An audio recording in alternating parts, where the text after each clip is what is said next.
Let me start by saying that I'm not entirely convinced that I want to do movie reviews, but I figured we could just kind of try it out. And I thought, who better to try this with than my lovely fiance? That'd be me. Today we are going to be reviewing The Hitman's Wife's Bodyguard, which is which is in theaters now.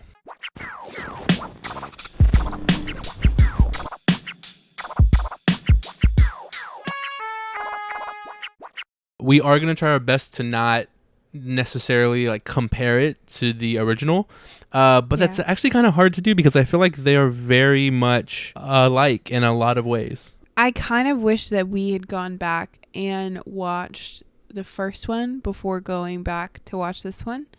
I'm a big fan of the first one. I really enjoy that movie. I think it's a great blend of comedy and action. If you haven't seen it, I'd say go see it. But this one, I think there was peppered in a little bit of, what is the word, ludicrousy? Yeah, it definitely felt like the original was much more cohesive. It was like we have a clear path of who these characters are and what they're trying to accomplish. Whereas I felt like in this movie, it was just kind of like, what if this crazy thing, took place? Yeah. And then we sprinkled in a little bit of this, and I felt like it was just a little too much. I'm thinking of calling it the Fast and Furious effect, where you start off with a movie that has a more serious tone, even though it has lighter notes, and then the serious tones just kind of get bogged down by pushing things to the extreme on the action front. Yeah. And then the lighthearted moments take over the serious moments, and then the next thing you know, you've got gigantic crazy explosions with wacky situations, almost like situational comedy almost. Yeah.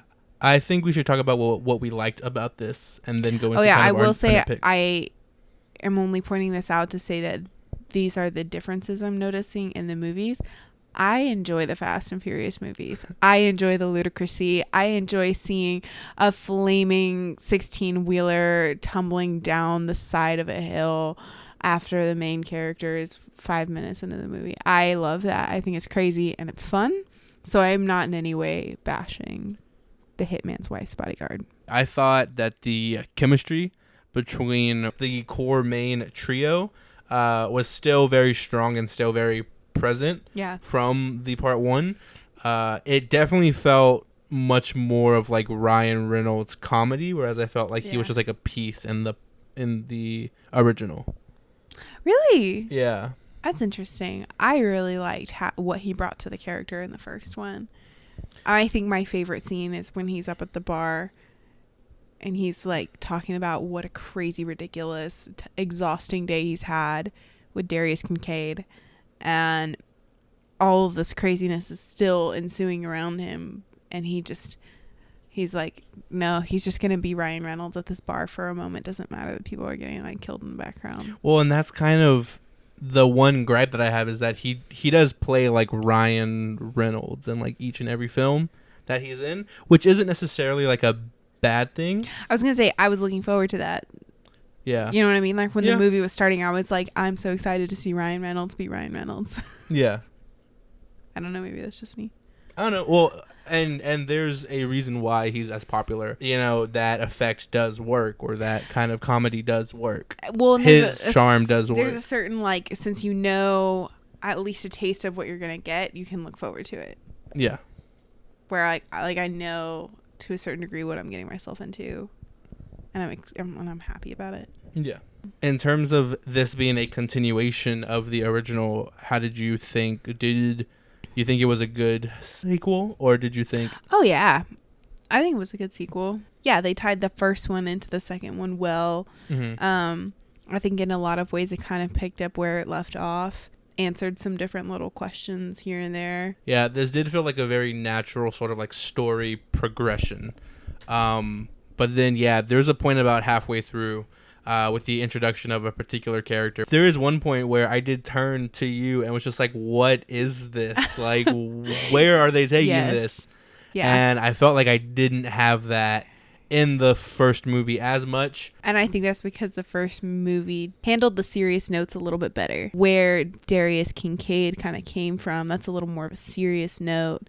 Backstory with his father and how he started doing what he does. Yeah. His outlook on the world. Those moments were more serious. I don't really feel like there were serious moments like that in this movie. And the more serious moments were still a joke. Speaking on a couple of new people that came into this film that weren't in the original, I felt like for what they gave him, I thought that Antonio Banderas did a great job. Yeah. That being said, his character is literally like nothing.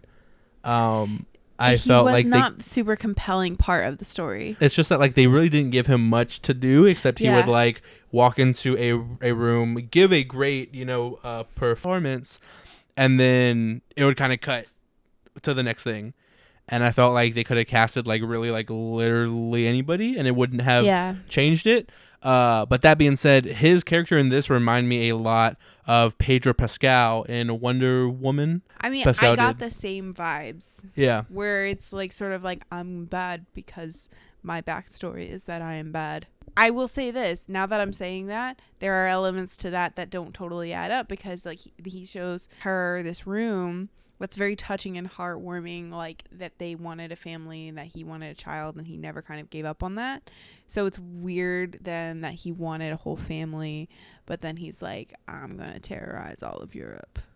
Well, and that's the thing is like, to be honest, like I was confused as to like what he was trying to do. Like there's one part at the beginning of the film where they give like a small they give like a small demonstration of like what this like high tech that they're trying to like but like I didn't ever quite understand his motivation, and maybe they explained it and it just kind of went over my head, but I kind of felt like I was like, okay, he's a bad guy trying to get this high tech to like cause chaos, but like to what end? It was somehow a way to save Greece and the new policies that were being implemented in Greece. I feel like it comes across like I'm being more harsh on this movie than I am, because I did have a great time with it. Yeah, that's what I'm saying. It's like I totally enjoyed it. Like I enjoy these kinds of movies. I'm not gonna knock it. You know what I mean? Right. Like I came for the comedy and the action. Yeah, it is one of those where like you can't spend too much time kind of breaking down the like plot, because it's meant to be entertaining more than it's meant to be like compelling. Right. Yeah. I can enjoy that for what it is. I was thoroughly entertained. I laughed. I thought it was really funny.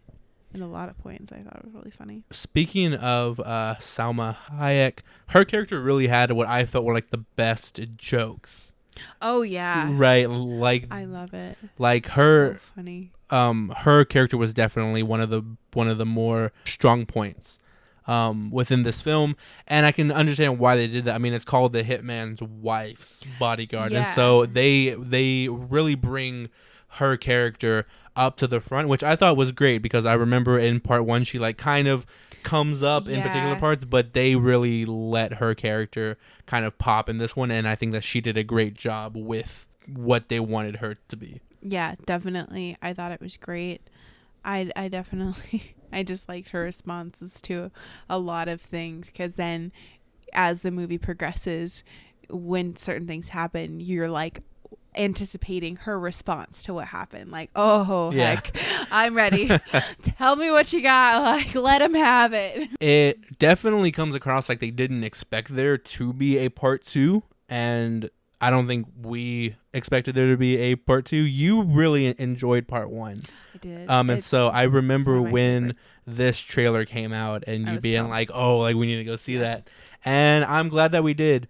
One thing that I do want to talk about, because we went to go see this movie in Dolby. I don't know if it's because we haven't been to the movies in like one whole year, but I don't remember it being that loud in there. I do feel that it was to the detriment of this film, and what I mean by that is there's a lot of comedy that involves guns and people, getting shot, and the speakers are so loud, it sounds like the gunshot is like in the room that you're in. And I felt like that kind of pulled away from the comedy, because each time that a gun goes off, it's like, oh wow, like that was like right next to my ear. It kind of puts you on edge in like a negative way. Yeah. Where it kind of like hits at your anxieties a little bit, rather than so then you're trying to kind of recover from this moment where it was like bang bang, and you're trying to like, okay, wait, no, this is supposed to be funny. But the point that I was trying to make is that it definitely came across like they weren't expecting there to be a part 2,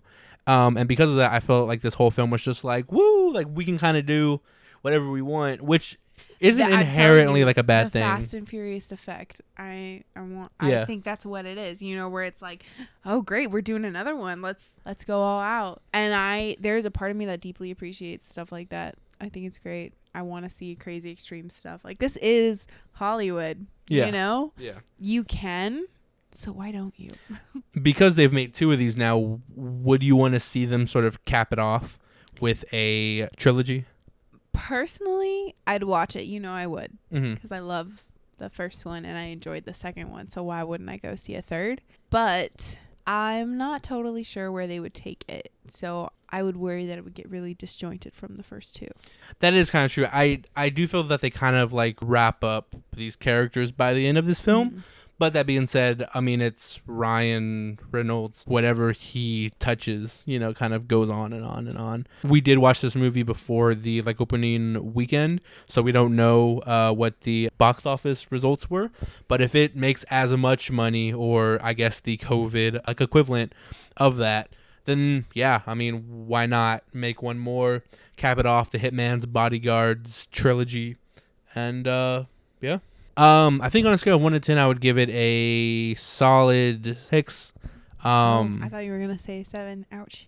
Well, no, I think it's a good time. I don't know that you necessarily need to run out and watch this. I feel like if it comes to streaming in a couple weeks, I feel like you can wait till then. Yeah, I won't argue with you. I enjoy the movie going experience and movies like this. Mm-hmm. So I would give it probably like a 7.5. Okay. But yeah, I guess that's going to be it for this first review. If you guys want to see us do more reviews or just kind of more videos in general, I'm glad to have you on the channel as always. But guys, that's going to be all for this review. Until next time, hasta la vista.